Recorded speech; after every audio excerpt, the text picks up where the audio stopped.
Quantas horas de filme Missão Impossível 8 teria sem as cenas de flashback? Eu fiz essa edição aqui, tirando todas as cenas de flashback, quero mostrar o resultado pra vocês. Mas será que o Tom Cruise é um tipo de viciado em adrenalina? Ele ainda consegue reproduzir as suas cenas de ação sem usar um dublê? E principalmente, como Missão Impossível, o acerto final foi feito? Vem conferir tudo isso comigo depois da vinheta.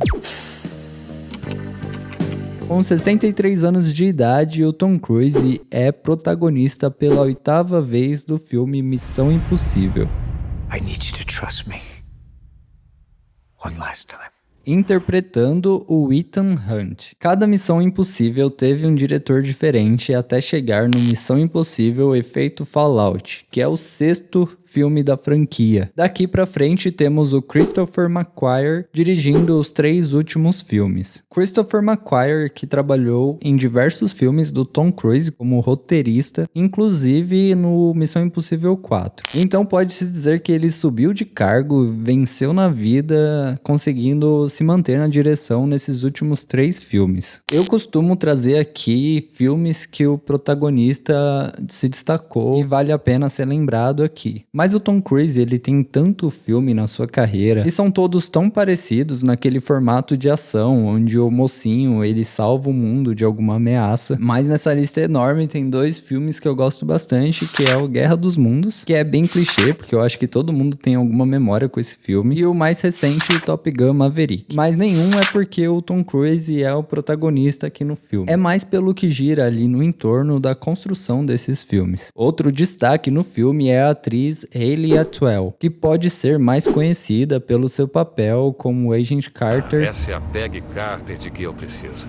Ah, você não está falando sério? Eu tento não falar. Nos filmes da Marvel, inclusive na série Agent Carter, muito boa por sinal. Simon Pegg, que interpreta o agente de campo Benji, é o único ator do elenco que esteve presente em todos os filmes da franquia junto com Tom Cruise. Ele também fez o Scott em Star Trek, entre outros filmes, e um que eu gosto bastante é o Ogden Morrow em Jogador Número 1. O Tom Cruise é um cara com sérios problemas em vício de adrenalina. Ele movimenta milhões de dólares só para dar sequência nesses filmes, porque ele teve alguma ideia nova, onde ele vai colocar sua vida em risco mais uma vez, de uma forma nova que ele ainda não experimentou. Se existir algum viciados anônimos em adrenalina, pode apresentar para ele, por favor. Eu acredito muito nessa ideia, porque o filme gira em torno dessas cenas onde ele arrisca a própria vida. E tudo bem que essa é a proposta do filme, para fazer alguma coisa impossível para justificar o nome do filme. Mas esse vício acaba colocando todo o foco da equipe de produção nessas cenas, que são incríveis, principalmente porque a gente sabe que é ele tentando realizar o máximo das ações de forma real, sem usar CGI, truque de edição, efeitos especiais ou dublês. Tem 3 cenas que tomaram totalmente o tempo da produção. A cena do submarino, que até agora eu tô tentando entender como que eles encontraram um submarino no meio de uma área militar, cheia de bombas nucleares, que é potencialmente perigoso para o mundo, e nenhum dos 2 países dessas grandes potências militares conseguiram encontrar. Mas o roteiro tem que justificar o vício do Tom Cruise. A produção construiu parte do casco do submarino de tamanho real, dentro de tanques gigantes, para filmar essas sequências submersas. Até o diretor colocou um traje para mergulhar junto com Tom Cruise e passar as informações para ele, inclusive passar as informações para toda a equipe que teve que mergulhar junto com Tom Cruise para fazer essas cenas. Tudo isso para passar a sensação claustrofóbica de ficar nesse ambiente fechado dentro do submarino, mostrar as luzes de forma real se distorcendo na água e as bolhas. Não é a primeira vez que o Tom Cruise ele faz essas cenas embaixo da água, e ele é conhecido por ter esse treinamento de respiração e por já ter aguentado bastante tempo embaixo da água. Nesse filme ele passou por novos protocolos de mergulho para conseguir fazer a cena sem um mínimo de equipamento aparente. A equipe de segurança contou com mergulhadores profissionais, todos os equipamentos de segurança para cada take que foi gravado. A segunda cena é a cena do avião. Essa cena era para ser o ponto alto do filme, mas foi a cena que estragou o filme e eu já vou explicar por quê. A terceira cena é a cena do carro na caverna. Essas 3 cenas são grandiosas e elas acontecem uma em seguida seguida da outra. É uma correria.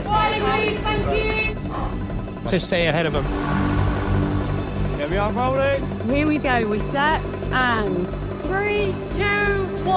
Literalmente. Tudo para conseguir encaixar essas cenas e fazer algum sentido no roteiro. A cena do avião foi a mais difícil de fazer. A equipe de produção gastou muito tempo planejando toda a cena, resolvendo questões de segurança e adaptando o avião com as câmeras e com os equipamentos pro Tom Cruise ficar pendurado ali de um jeito que pareça que ele tá realmente arriscando a vida pra alimentar o vício dele, mas ao mesmo tempo de um jeito que ele não morra de verdade pro filme poder ser lançado. Daí foi necessário um helicóptero adaptado também com as câmeras e todos os equipamentos, porque o helicóptero ele é mais estável e se o Tom Cruise cai, aquele avião antigo biplano não aguentaria, perderia completamente a estabilidade. Então o helicóptero ele é mais tranquilo de segurar o corpo do Tom Cruise no ar, diferente do avião que é usado nas cenas. Mesmo com todos os protocolos de segurança, não dá pra negar que essas cenas são fora do comum para qualquer pessoa.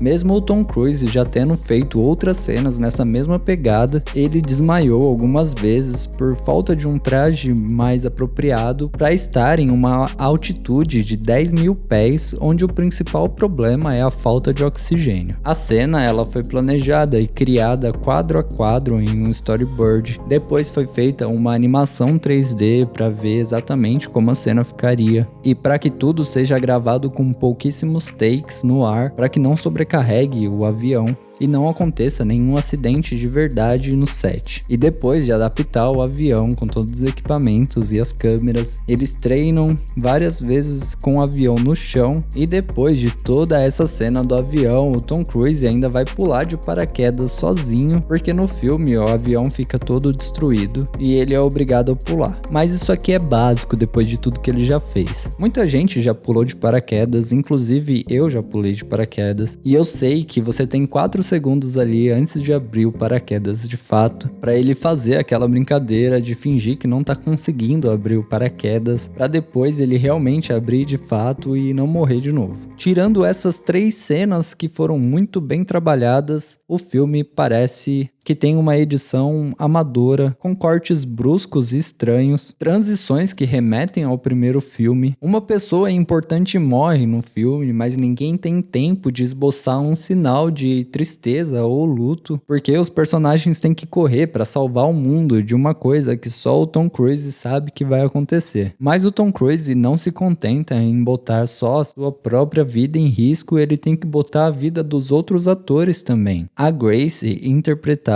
pela Hayley Atwell, precisou aprender a como guiar os cães para fazer as cenas do Sled Dogs. Essas cenas foram gravadas aqui nesse lugar da Noruega. E vamos ficar de olho nessa locação, porque algumas cenas do Superman também foram gravadas nesse mesmo local. Vamos ficar de olho. Mas as gravações foram interrompidas algumas vezes por causa de avistamentos de ursos nas proximidades. O único que não se arriscou nenhuma vez em toda a franquia foi o personagem do Simon Pegg. O personagem dele é mais medroso e fica ali mais na parte estratégica das cenas de ação. Eu acho que tá aqui um bom motivo para ele ter participado de todos os filmes e não ter desistido. E tem as cenas de flashback. Quando não são essas cenas de flashback, é alguém comentando de alguma coisa que aconteceu nos filmes passados. O tempo todo alguém surge do nada com um flashback disfarçado de fala, ou fala disfarçado de flashback. Vocês entenderam. O filme tem 2 horas e 49 minutos de duração. Então bora ver quanto tempo esse filme fica sem as cenas de flashback. Olha, isso sim é uma missão impossível. Tirei aqui 6 cenas de flashback. São cenas grandes de flashback, então já foi aqui meia hora do filme, sem brincadeira. E eu tô apenas em 15 minutos do filme. Até mesmo porque esse filme, ele é uma referência a todos os outros filmes, todas as coisas que tinham para acertar. Ficou em aberto. Então eles se utilizam desse artifício para poder usar a cena de flashback a todo momento. E eu não tô falando das falas, porque tem um monte de fala que é muito esquisito ele escrevendo o que aconteceu de forma detalhada nos filmes antigos. Eu tô falando só da coisa visual. Vamos continuar.